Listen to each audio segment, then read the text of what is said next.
ஸ்டவ்வை உடனே ஆஃப் பண்ணிவிட்டுணும். கத்திரிக்காய் சாம்பார் ரெடி ஆகிடுச்சு. சாம்பார் போகிற கத்திரிக்காய் வந்து குழையக்கூடாது, டேஸ்ட் நல்லாயிருக்கும். குழையாமல் இருந்தால் நல்லா உள்ளே வந்து வித விதையாக கிடந்த மாதிரி இருக்கும்.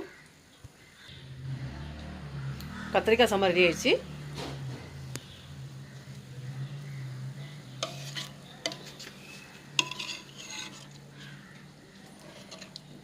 கத்திரிக்காய் கேரட் போட்டு சாம்பார் செஞ்சு காட்டின வீடியோ பிடிச்சிருந்தா லைக் பண்ணுங்கள், சப்ஸ்கிரைப் பண்ணுங்கள். ராஜி ஹோம் குக் இந்த லிங்கை கிளிக் பண்ணி வீடியோ ஃபுல்லாக ஸ்கிப் பண்ணாமல் ஸ்டார்டிங்லேயே பாருங்கள். கத்திரிக்காய் சாம்பார் எப்படி செஞ்சுக்கலாம்.